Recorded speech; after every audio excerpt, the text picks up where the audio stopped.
Prabhupada, Prabhupada, Jaya Srila Prabhupada.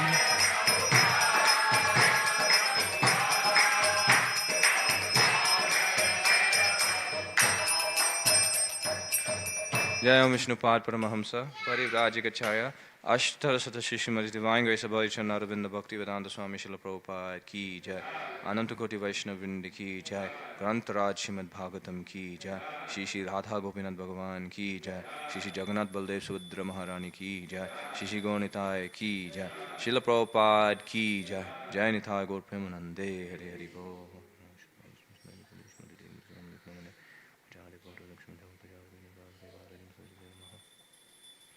Om Namo Bhagavate Vasudevaya. Om Namo Bhagavate Vasudevaya.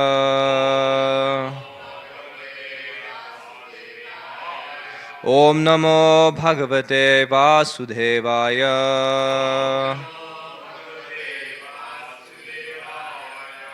Reading from Srimad Bhagavatam, Canto number 3, Chapter 24, Renunciation of Kardama Muni, text number 6. Tasyam bahuti te kale, tasyam bahuti te kale, Bhagavan Madhusudana, Bhagavan Madhusudana, Kardamam Viryamapanno,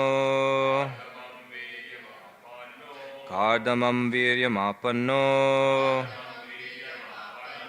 Jagnegniriva Daruni, Jagnegniriva Daruni, Tasyam Bahuti te kale,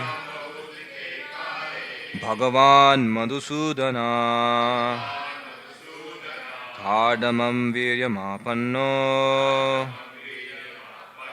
Jagnegniriva Daruni, Tasyam Bahuti te kale, Bhagavan Madhusudana, Kardamam Viryamapanno, Jagnegniriva Daruni, Tasyam Bahuti te kale, Bhagavan Madhusudana, Bhagavan Viryamapanno,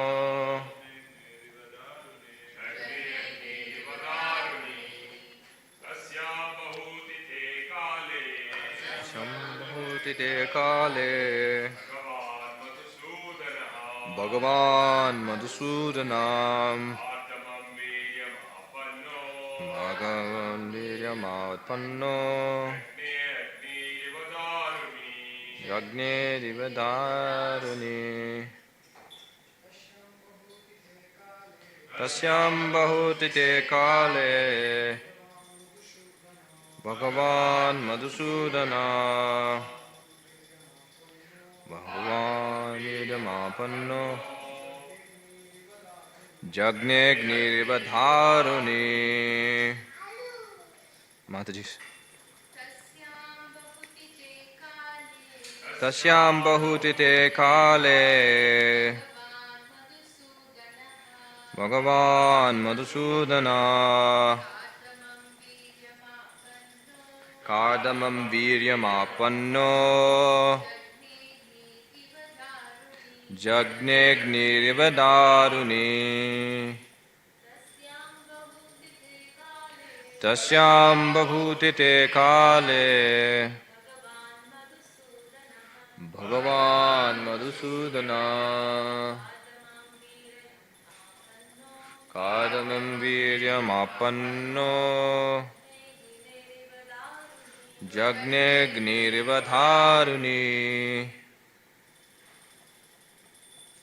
Word for word, Tasyam in Devahuti, Bahuti te kale, after many years, Bhagavan, the Supreme Personality of Godhead, Madhusudana, the killer of the demon Madhu, Kardamam of Kardama, Viryam, the semen, Apana, entered, Jagne, he appeared, Agnihi, fire, Iva, like, Dharuni, in wood. Translation and purport by His Divine Grace Abhay Chanaravinda Bhaktivedanta Swami Srila Prabhupada, Jagadguru Srila Prabhupada Ki Jai. Translation: After many, many years, the Supreme Personality of Godhead, Madhusudana, the killer of the demon Madhu, having entered the semen of Kardama, appeared in Devahuti just as fire comes from wood in a sacrifice. Purport: It is clearly stated here that the Lord is always the Supreme Personality of Godhead. Although He appeared as the son of Kardama Muni, fire is already present in wood, but by a certain process fire is kindled. Similarly, God is all-pervading. He is everywhere, and since He may come out from everything, He appeared in His devotee's semen. Just as an ordinary living entity takes his birth by taking shelter of the semen of a certain living entity, the Supreme Personality of Godhead accepts the shelter of the semen of His devotee and comes out as His son. This manifests His full independence to act in any way, and it does not mean that He is an ordinary living entity forced to take birth in a certain type of womb. Lord Nrsimha appeared from the pillar of Hiranyakashipu's palace. Lord Varaha appeared from the nostril of Brahma, and Lord Kapila appeared from the semen of Kardama. But this does not mean that the nostril of Brahma, or the pillar of Hiranyakashipu's palace, or the semen of Kardama Muni is the source of the appearance of the Lord. The Lord is always the Lord, Bhagavan Madhusudanaha. He is the killer of all kinds of demons, and He always remains the Lord, even if He appears as the son of a particular devotee. The word Kardamam is significant, for it indicates that the Lord had some devotional affection or relationship in devotional service with Kardama and Devahuti. But we should not mistakenly understand that He was born just like an ordinary living entity from the semen of Kardama Muni in the womb of Devahuti. Translation again: After many, many years, the Supreme Personality of Godhead, Madhusudana, the killer of the demon Madhu, having entered the semen of Kardama, appeared in Devahuti just as fire comes from wood in sacrifice. Om Ajnanatimrandasya Gyananjana Shalakaya Chakshurun Militam Yena Tasmai Shri Gurave Namaha Shri Chaitanya Manobhishtam Stapitam Yena Bhutale Swayam Rupakadamayam Dadhati Svapadantikam Vande Ham Shri Guru Shri Yuta Padakamalam Shri Gurun Vaishnavamscha Shri Rupam Sagrajatam Sahagana Raghunatan Vitam Tham Sajivam Sadvaitam Savadutam Parijana Sahitam Krishna Chaitanya Devam Shri Radha Krishna Padan Sahagana Lalita Shri Vishakhan Vitamscha Hey Krishna Karuna Sindhu Dinabandhu Jagatpate Gopesha Gopika Kanta Radha Kanta Namostute Tapta Kanchana Gaurangi Radhe Vrindavaneshwari Vrishabhanu Sute Devi Pranamami Hari Priye Vancha Kalpatarupyascha Kripa Sindhubhya Evacha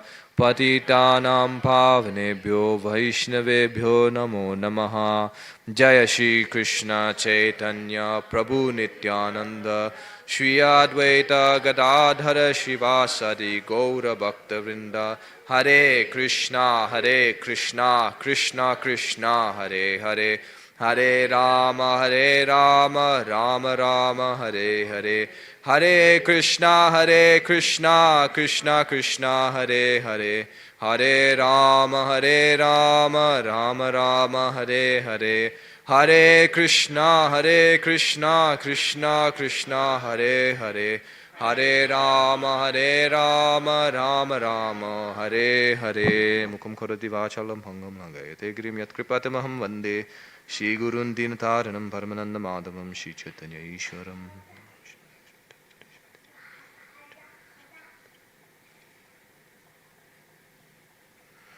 Hare Krishna.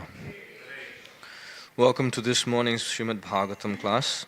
We have now come to a section where the Supreme Personality of Godhead, Lord Kapila Dev, has appeared. We've been going through this canto for quite a while now. And we've been going through the pastimes of Kardamuni and Devahuti. And the climax of this particular canto, of course, after the instructions of Kapila Dev, the canto will finish. But this is the climax of this particular canto. That now that Kapila Dev has appeared, he will expound Sankhya philosophy, by which one will be able to cut the knot of, or rather the hard knot of material existence. It's mentioned that the three modes of material nature are like ropes, and that when you combine these ropes together, they multiply to the extent of coming to the point of 82 or 81.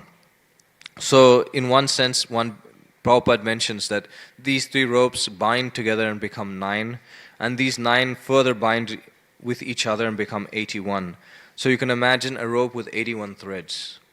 And that is the extent of the entanglement of material existence. But this Sankhya Yoga philosophy is like a sharp sword in which one is able to cut the knots of material existence. And so, by hearing and by understanding and applying this knowledge of Kardama Muni, rather of Kapila Dev, one is able to escape the bondage of material existence. And of course, Kapila Dev mentions or speaks all of these things to Devahuti, but for our benefit as well. Just as Lord Krishna expounded Bhagavad Gita for the pleasure of Arjuna, but all the soldiers on the battlefield of Kurukshetra benefited. And of course, all the living entities, that came many thousands of years later, also benefited from the instructions of Lord Krishna. So here is a very classic purport by Srila Prabhupada. As soon as you hear about the Supreme Personality of Godhead appearing in the material world, Prabhupada will immediately bring us back to the fact that Krishna's Ajopi San Avyayatma, that he is unborn and that he is inexhaustible. That the Supreme Personality of Godhead, although appearing within this material world, he is not one of us. Because when the jiva appears in the material world, the jiva becomes entangled in material existence. So the spirit soul, having some sort of affinity or affection for the modes of material nature, will become bound by the modes of material nature. Karnam guna sangasya sadasad joni janmasu. That we take birth in different species of life, good or bad, according to the association of modes that we've had in the previous life. So the living entity's situation is quite pathetic, that we don't get to choose where we go. Rather, it is forced upon us.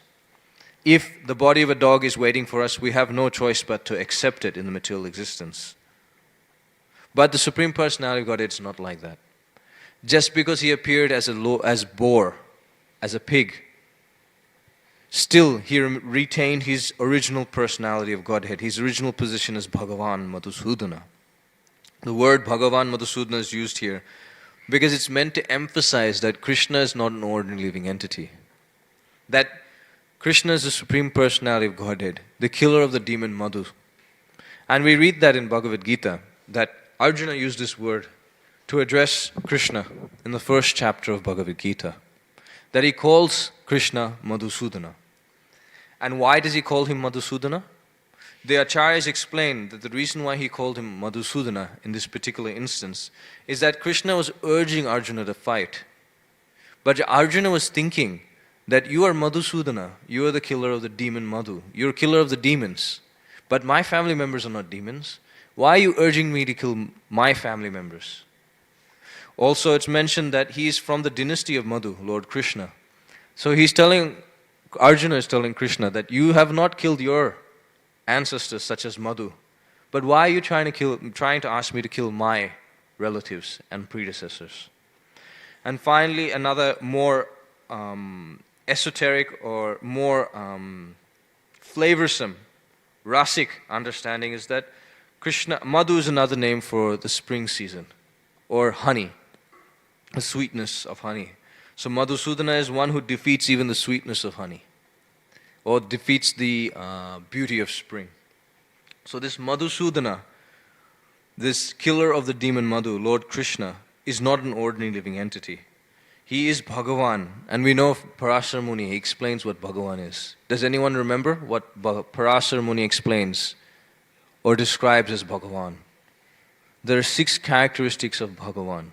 Can we get anyone to list these 6 characteristics? Wealth, Aishwaryasya. Okay, we'll go everything from this side. Okay, tell me, Mataji. Yeah. Yep. Mm-hmm.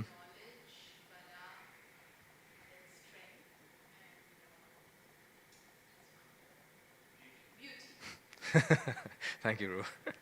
Aishwaryasya samagrasya viryasya yasasashriya jnanam vairagyascheva sanam bhagan iti gana. That Parasar Muni mentions that when one possesses all of these 6 opulences in full, one is considered to be the Supreme Personality of Godhead. That's Aishwaryasya samagrasya. So that viryasya, that by possessing wealth in full, opulence, Aishwaryasya samagrasya viryasya, strength, yasasa, fame, Aishwaryasya yasasashriya, jnanam, that's beauty. Then we have knowledge, vairagya, renunciation. Aishwaryasya samagrasya viryasya yasasashriya jnanam vairagyascheva sanam bhagam iti gana. That's knowledge as well. So when one possesses all 6 opulences in full, one is considered to be the Supreme Personality of Godhead. Bhaga, opulence. Bhagavan, one who possesses these opulences. So this is Krishna. He possesses all of them in full. And as we read in the Krishna book and also in the 10th canto of Srimad Bhagavatam, the appearance of Lord Krishna, there Prabhupada painstakingly takes so much effort to explain to us that when Krishna appeared before Vasudeva and Devaki, that Krishna appeared within the mind of Vasudeva. And from the mind he entered his heart. And from his heart he entered into Devaki's heart. And from Devaki's heart he entered into the womb. And he appeared. And when he appeared, he didn't appear as a normal, ordinary living entity, like a small child. When he appeared like a child with hair and ornaments. Do you experience that in this day and age? Do you experience that when a child is born, that a child is born fully equipped, completely decked out, with ornaments and hair? And not only that, immediately he assumed the 4-handed form, full of opulences. And then Prabhupada here explains more situations. When Lord Nrsingadev appeared from the pillar, when he appeared from the pillar, it's not that he appeared as a child of a pillar. Rather, he appeared in his original glory. The same thing with Varahadev. He appeared from the nostril of Brahma. Right? When Swayambhuv Manu appeared from the body of Lord Brahma, he told Lord Brahma, I'm happy to comply with your instructions and to propagate human society. But the Bhumandala has entered into the nether regions of the universe. It is now within the waters of the Garbhodaka ocean. So then, what do I do now? And so Lord Brahma contemplated, and what happened? From his contemplation, Lord Varaha appeared from his nostril. And we've already been through so many verses, so many purports where Prabhupada is explaining that just because Lord Varaha appeared from the nostril doesn't mean he's just some ordinary living entity that's contaminated by the modes of material existence. Just because he's a boar doesn't mean that he's a dirty creature and that he's not the Supreme Personality of Godhead. It goes to the extent that Shukadev Goswami explains the glories of Varahadev by explaining to Parikshit through the conversation of Maitreya and Vidura that the sages glorify that every single paraphernalia within the yagya process is Varahadev. Varahadev's present within the yagya process. And if the yagya process is the most pure, auspicious form of worship of the Supreme Personality of Godhead, then what to speak of Varahadev's position, and vice versa. So, Varahadev appearing from the nostril doesn't make him any less than the Supreme Personality of Godhead. And him appearing within the semen of Kadama Muni and appearing like an ordinary living entity doesn't make him any less than the Supreme Personality of Godhead.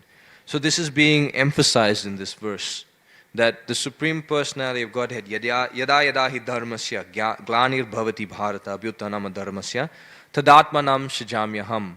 Parichanaya sadhunam vinashaya cha dushkritam dharma samstarpanartaya sambhavanti yuge yuge.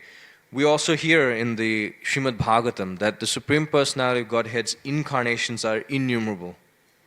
And what is the mood, what is the modus operandi of the Supreme Personality of Godhead? Why does he appear millennium after millennium? Why does he appear again and again and again? Avatar means to descend. There's no need for him to come into the material world. He is completely aptarama, completely self-satisfied. Aptakama, his desires are immediately fulfilled when he desires them. For us, it takes time for our desires to be fulfilled. We have to endeavor very, very hard. And even that, it's not guaranteed. But for Krishna, immediately his energies act. Natasya karyam karanam cha vidyate. Natat samaschabhyatikascha drishyate. That the Supreme Personality of Godhead, he has nothing to do really. But everything he performs, jnana vairagyas, that everything that he has to perform is performed by his energies. And there's no one equal to or greater than him. So Krishna, he has nothing to do within this material world, so to speak. We appear here to perform activities and receive the results. But Krishna doesn't need to do that. Krishna doesn't need any results. Krishna can immediately manufacture whatever he wants, whenever he wants it. So Krishna is not affected by the material modes of nature. So there's really no need for him to come to this material world. But it's mentioned that the Lord appears because parichanaya sadhunam vinashaya chatushkritam. That to save or to protect the pious and to annihilate the miscreants, he appears millennium after millennium, and also to establish dharma. So why has Kardama Muni appeared? We can immediately understand he has appeared to give protection to Devahuti and Kardama Muni. How is he giving protection to Kardama Muni? He's giving Kardama Muni an opportunity of devotional service. And he's giving Kardama Muni the opportunity to be able to perform his dharma as the husband of Devahuti, and to also continue his devotional service as the Supreme Personality of Godhead had already ordained in the beginning of this chapter, of this canto. That he had allowed Kardama Muni to go to the forest and continue his pure devotional service. And for Devahuti, how is he giving protection? What was Devahuti hankering or lamenting for all this time? The opportunity for some association so that she can become self-realized. So then she gets the association of Kapila Dev in this, as we see in this chapter and this verse. So he's giving protection to her. And how is he destroying the miscreants in this section? He's destroying the anarthas within the heart. Those anarthas that may keep us bound up in material existence, that do keep us bound up in material existence. Kapila Dev is going to destroy those hard knots of material existence. And by establishing Sankhya Yoga, or Bhagavad Dharma. So this is the Supreme Personality of Godhead. He appears millennium after millennium for this particular reason. That we should not forget. That Jagne Agnir Iva Dharuni, that he appeared just like fire is already dormant within the wood but is awakened.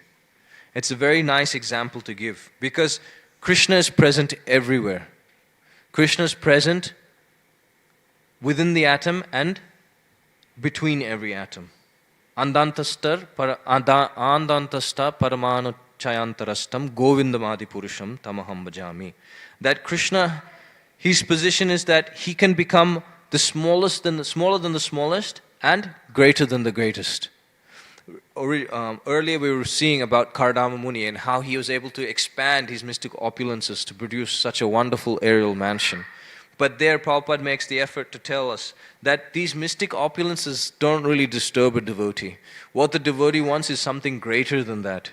What do the devotees want? The devotees want an opportunity to serve Krishna. Because by serving Krishna, everything is available. Muktir mukutilanjali sevate sman. That Bilvan Mangala Thakur, a great acharya in our line, has mentioned that for a devotee, dharma, artha, kama, gatayo, that all the four perfections of human society, the dharma, artha, kama, moksha, that religion, sense gratification, economic development, and renunciation or liberation appears at the doorstep of a devotee, with especially mukti, with folded hands, begging, how can I serve you?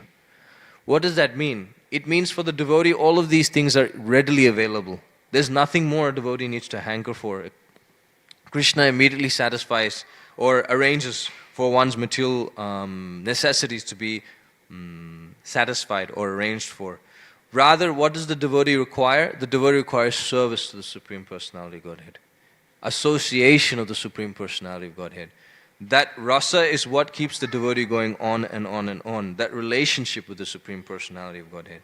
So, the Supreme Personality of Godhead giving or having such opulences, He Himself is not very fond of showing these opulences to destroy or to distract His devotees from His loving devotional service. To the extent that if you see His Vrindavan Leela, Krishna performs such wonderful acts, but as an ordinary living entity, as a young boy, a cowherd boy. It's not that He assumed a four-handed form to kill the demons. In fact, if you go even deeper, it's mentioned that the Vasudev Krishna portion of Krishna performed all these killing demon facilities. The Vrindavan Vrajalila, the Vrindavan Rajendra Nandan Krishna did not perform such activities. He was busy in retaining or engaging in loving affairs with his devotees in Braj. So the Supreme Personality of Godhead has no real need or want of displaying His opulences to enjoy. Rather, He enjoys by associating with His devotees and receiving their devotional service. Of course, that doesn't mean that He doesn't show His mystic opulences. What is an example of His mystic opulence? You see that here. He appeared within the womb of Devahuti just like an ordinary living entity.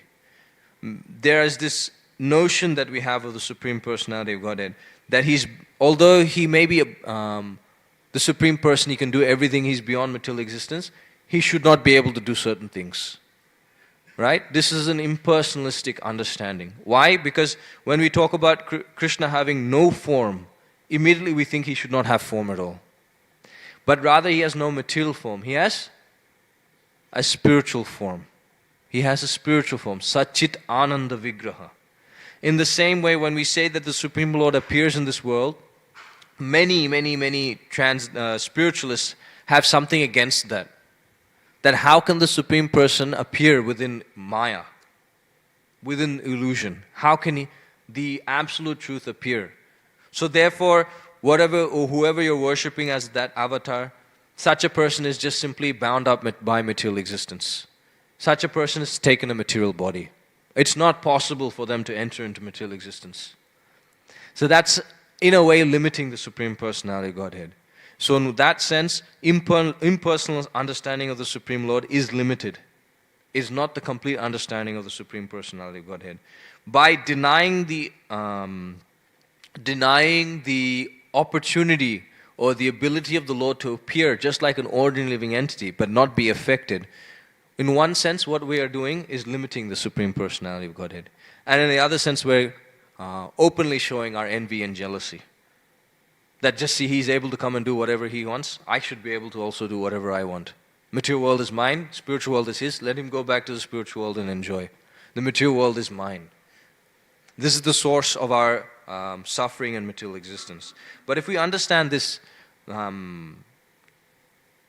principle, Janma Karma Chame Divyam Evam Yoveti Tattvataha, that if we just simply understand the transcendental nature of Krishna's appearance and His activities, then naturally we'll not take birth again in this material world. We'll attain Krishna's abode.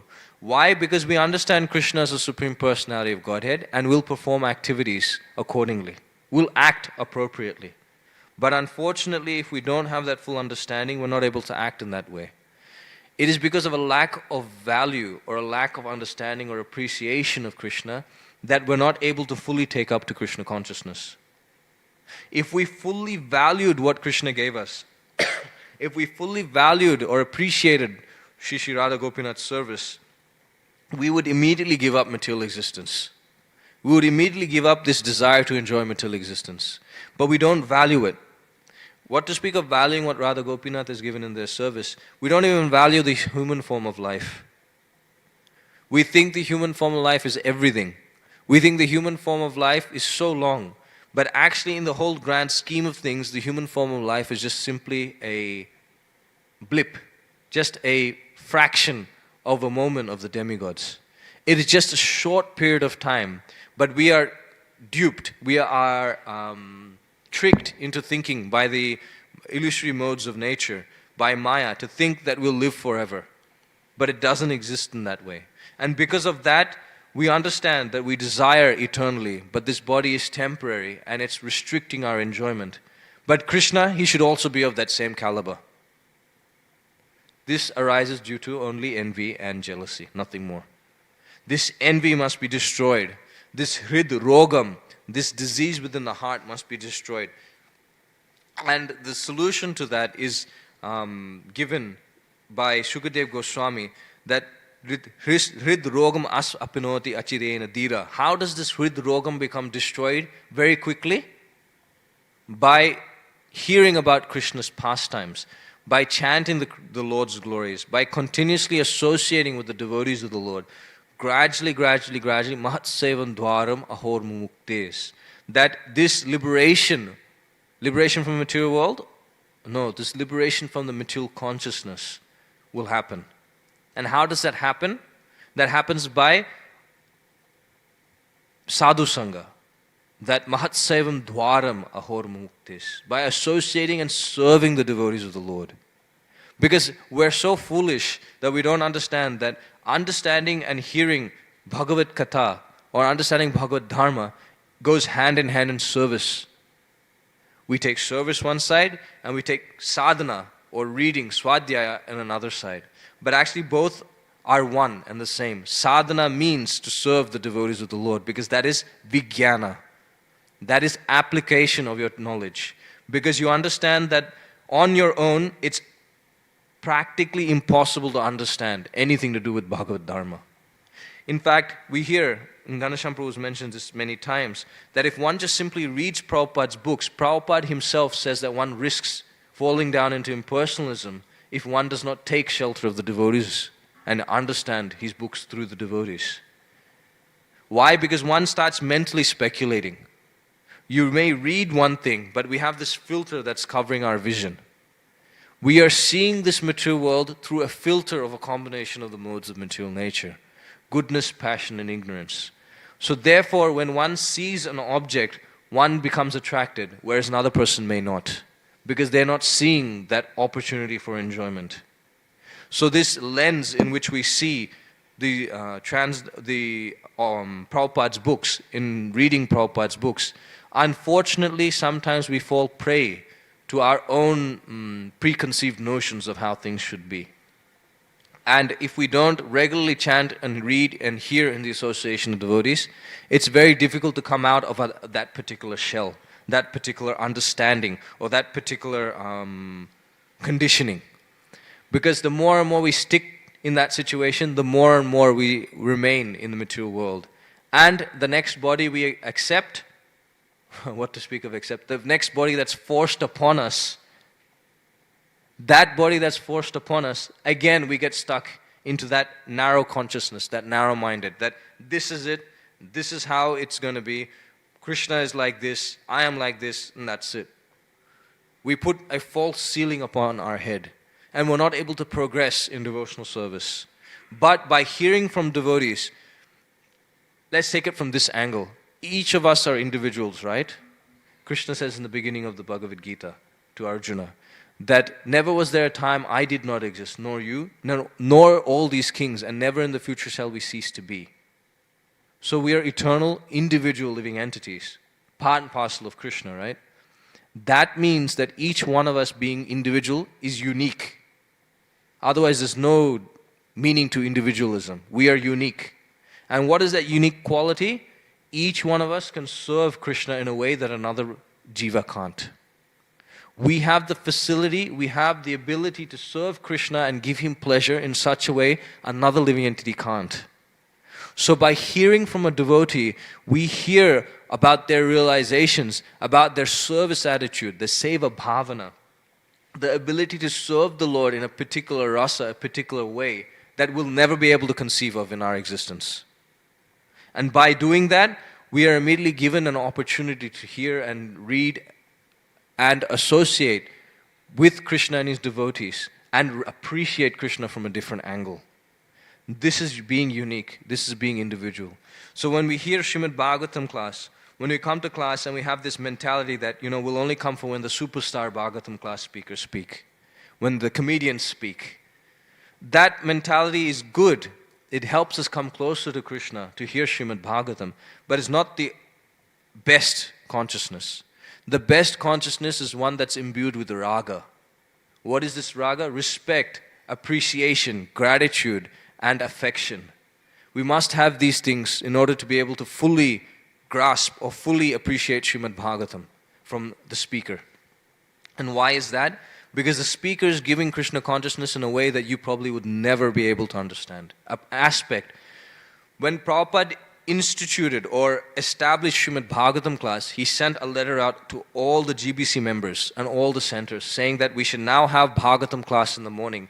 That the speaker, when they speak, and this is a letter to Madhudvisha Maharaj. And he's explaining that now we have established a Srimad Bhagavatam class, and it begins with word for word, recitation, word for word, and translation, purport, and then the speaker will give class. And the reason for this is that then the students and the members of this Krishna Consciousness Society will be able to understand the subject matter from various angles. And how is that possible if the same speaker speaks? But Prabhupada is extremely unique. Because when you hear Prabhupada, every single time, the same lecture, you'll get a new realization. Prabhupada's extremely unique in that sense. But then again, Prabhupada has given us the opportunity to express our love and devotion for the Supreme Personality of Godhead, our realization of the Supreme Lord, by being able to speak Srimad Bhagavatam and also all of the other wonderful literatures of the Acharyas and the Vaishnava tradition. But that does not mean just Bhagavatam class. Over prasadam, mad chitta mad gata prana, bodhayanchasta parasparam. That the devotees constantly hear about the Supreme Personality of Godhead. They constantly converse about the Supreme Personality of Godhead. So it's not just, Srimad Bhagavatam Hari Bol Prasad Ki Jai, end of story. Once Devikinandan Prabhu, I remember when I first came to Krishna Consciousness, I did not know anything about Srimad Bhagavatam class, nothing. And the first time I met Devikinandan Prabhu, there was class happening, he was giving Srimad Bhagavatam class, and with the way he gave Bhagavatam class, I was hooked. It was just amazing how you're able to give Bhagavatam class like that. It was just amazing. And during the Bhagavatam class, during his visit, I think it was the last Bhagavatam class he was giving, he was saying that Srimad Bhagavatam class needs to be given rapt attention. I'll never forget his explanation of what it means to give rapt attention. Rapt attention means you're sitting right, immediately your consciousness will go to the door. Rapt attention means that undivided attention, focus.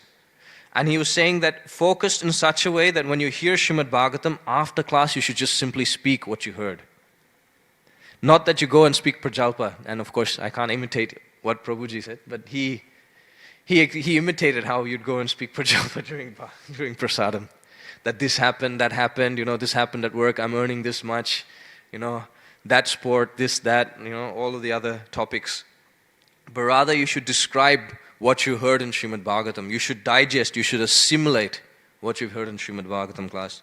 Also, I remember my own spiritual master explaining why we give Bhagavatam class in the morning is so that you remember everything throughout the day. Whatever you hear in Srimad Bhagavatam class in the morning, you should endeavor to hear and remember throughout the day. So you remember something in Srimad Bhagavatam class, that Krishna's Ajopi San Avyayatma, till the point before you fall asleep, you should remember, this is what I heard in Srimad Bhagavatam class. The whole day you should contemplate, how does this work? How does this happen? How is it possible? What was explained? These things should be in the consciousness. And this is the only way we'll be able to cultivate Krishna consciousness.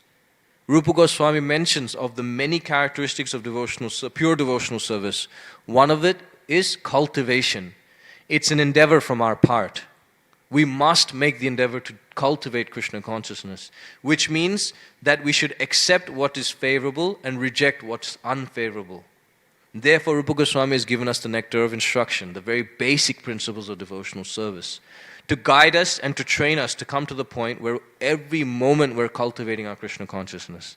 And how does it appear in the transcendental state?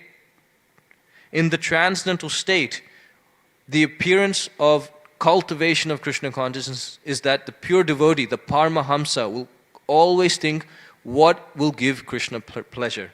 Krishna Sukha Hetu. Every single moment, how will this benefit Krishna? How will this benefit Shri Shri Radha Gopinath?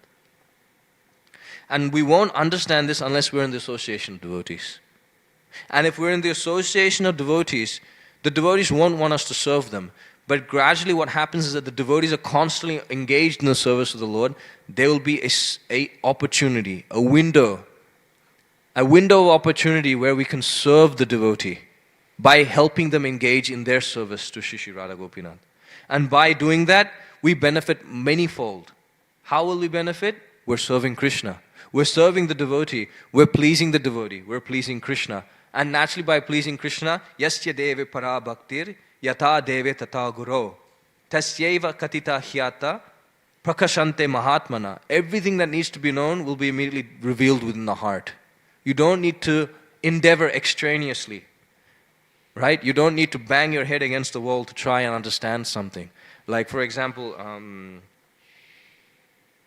Narayani Mataji, when she was in Sydney, she was explaining that when she reads Bhagavad Gita, she comes across a verse and it just doesn't sink in. The purport doesn't sink in. The verse doesn't sink in. Nothing seems to work. She said that she just picks up her beads and chants around. And then she comes back and reads. And she says that then the realization, the understanding comes by Krishna's mercy. So the shelter needs to be there. And the shelter is that, Shri Shri Radha Gopinath, I'm completely at your mercy. You want me to understand, you don't want me to understand, that doesn't matter. I will continue my service. I'll continue to read and try my best. So the mood is that not by my endeavor alone. Rather, remember, 2 fingers too short. The mercy of the Lord and the devotee's endeavor. Right? So this is the mood of a pure devotee. The pure devotee is not concerned coming back to mystic opulences or anything like that. The pure devotee is concerned, where is Krishna? Premanjana churita bhakti vilochanena. Shyam Sundar Prabhu, when he's with Srila Prabhupada, he was asking Srila Prabhupada that, Prabhupada, you're talking about how pure devotee sees Krishna everywhere. Is it that they see, miniature Krishna floating in the sky here, miniature Krishna here in the tree, miniature Krishna everywhere, the whole world is just Krishna's face? And Prabhupada explains, no, it's not like that. That would freak everyone out. It's not like that. Rather, actually, for pure devotee, there'd be an ecstasy. For us, we'd be like, some privacy, please, for my sense gratification. But Prabhupada's explaining, you see my shoes? What do you think? That's Prabhupada's shoes. You see my cane? What do you see? That's Prabhupada's cane. When you see the tree, what do you think? This is Krishna's tree. This is Krishna's energy. And in this way, the pure devotee sees everything as Krishna's and engages in Krishna's service. And my favorite example is when Prabhupada says, when the mother sees the child of the shoe, and even the child may be grown up and left home, the mother will be absorbed in the thoughts of the child. The affection is spontaneous in the material realm. Because Prabhupada explains the mother will only have affection for that child, not for any other child. So although the mother's affection is considered to be the topmost in the material world, it's not the topmost in comparison to the spiritual affection that Krishna has for his jiva, for his jivatmas, for his living entities, his associates. So that is the mood, or that is the vision of a devotee. So what is mystic potencies in the light of that? What is liberation, dharma, artha, kama? All of these things are insignificant. What is one's own endeavor and one's pleasure in the light of seeing all of these things? It all becomes insignificant. Why? Because they're able to see the Supreme Personality of Godhead everywhere. And this characteristic I was recently reading is a characteristic of those in Satya Yuga alone. To be able to see the Supreme Lord everywhere, what do you expect of Paramhamsas? To be able to see the Supreme Personality of Godhead everywhere, this Samadarshina is predominant in Satya Yuga. And guess what? We're in Kali Yuga. And in Kali Yuga, the predominant characteristic is quarrel and hypocrisy. To always see the distinction, the differences, and to quarrel over it. So what to speak of seeing that? But in this age, to be able to get the opportunity to worship Shri Shri Radha Gopinath is extremely rare, valuable, unique gift of Sri Chaitanya Mahaprabhu that we should not uselessly give up, that we should take to full Krishna consciousness within this lifetime. And how do we accept it? How do we do it? How do we take it up? You can think, you can meditate that Jagne Agni Iva Dharuni, that just as fire comes from wood in a sacrifice, the Supreme Personality of Godhead appeared externally within our vision through the process of sexual intercourse. It appears that he appeared like an ordinary living entity, but actually he's always there. He just appeared within your vision. In the same way, within the core of our heart is Krishna Bhakti. Krishna Bhakti and devotional service to the Lord. Krishna Bhakti and Prem rather. These are the Mahadhan. These are our treasures, and we should keep them very close to the heart. Krishna, Shri Shri Radha Gopinath, Krishna Bhakti, devotional service to the Lord, and Prem, the love of Godhead. We should keep these things as the goal, the treasure that we want to seek and achieve in our life. And by doing that, a very easy understanding is that just as wood, fire is dormant within the wood, Krishna is present everywhere. And so is devotional service present. And where is that devotional service emanating from? Our dormant love for the Supreme Personality of Godhead. It's present within the heart. We don't have to feel dejected if we feel if we have a trip, if we fall into material consciousness. That we may take to devotional service and suddenly we may fall back on our material conditionings. Bhagavatam explains that one should not lament. There is no atonement process other than devotional service. What does that mean? It means that you should not give up devotional service. You should continue on and on. What was Prabhupada's instruction before he left this world was Bhaktisiddhanta Saraswati's instructions to his disciples when he left his world. If you read, actually, I was quite surprised. I never read it before. But when we are observing the disappearance day of Bhaktisiddhanta Saraswati Thakur, there I was reading that Bhaktisiddhanta Saraswati Thakur and Srila Prabhupada, the same thing. In essence, they both said, don't leave Krishna consciousness. Don't leave this movement. Whatever may happen, stay in Krishna consciousness. Chant Hare Krishna, associate with the devotees.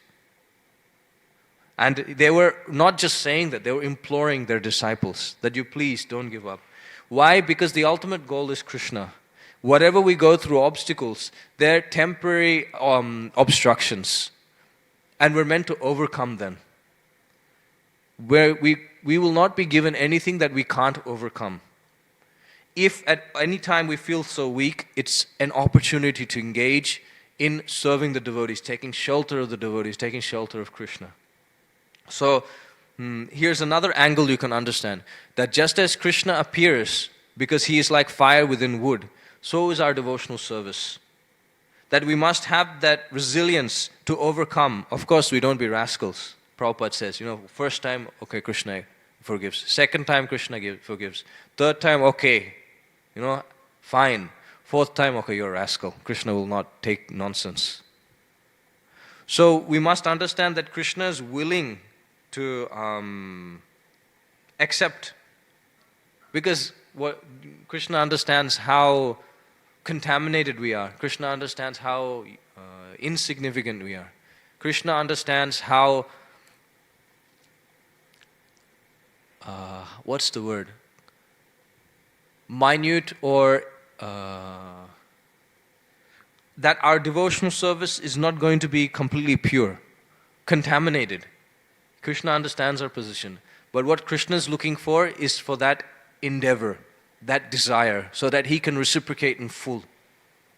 And how does he reciprocate? Here's an example of reciprocation. He appears as the son of his devotees, appearing like a normal living entity, just so that they can show affection upon him like a child and engage in his devotional service in such a way. So we should not mistake that just because he appeared within the semen, because we see he appears in wonderful ways, right?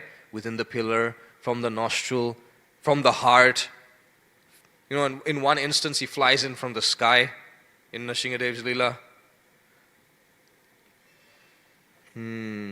We need to understand that Krishna can appear in any way he likes. From the fire sacrifice, immediately he'll appear from the fire. So just as he appears in many ways, just because he appears from the womb, like an ordinary living entity, doesn't make him any less the Supreme Personality of Godhead. But our consciousness, we need to correct. That Krishna can't do something. I'll end with this. Once, I think this was Shivaram Maharaj or Radhanath Maharaj, he was asked this question. Even Prabhupada was asked this question. That, if God's so great, can he do something that he can't, Can he lift something that he can't lift? Is he possible of doing something that he can't do? And Prabhupada actually mentions that he'll create, for example, something like Govardhan Hill, an immovable mountain, and then he'll lift it.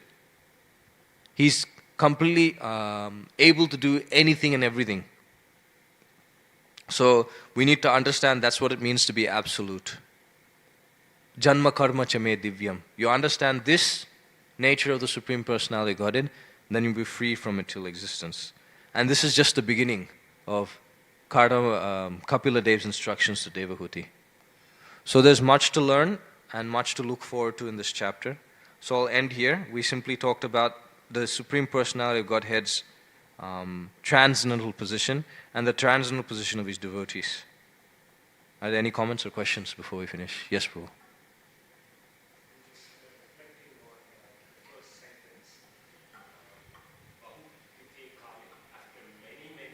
Mm-hmm. Yep. I'm just trying to understand the reason for the long period. In the sense that Srila Prabhupada and the purport emphasize the Lord is Swaraj, fully independent. I guess what I'm trying to understand is if you look at some of the shlokas, on one hand, Kardamani seems to be engrossed with the mood of renunciation to leave the heritage. Mm-hmm. And Devahuti, on the other hand, she was asking for abhaya, she was asking for solace to provide a representative. I think in one of the purports, about 10 purports ago, Prabhupada mentioned that Sri Devahuti was also desirous of the extension of his stay. So I'm just trying to understand this matter. On one hand, Devahuti wanted him to stay, on one hand, Kardamani wanted to leave. I'm trying to understand the reason for many, many years. Krishna is not so cheap. When you see Aditi and Kashyapa, Aditi performed the Payavrata for a long period of time.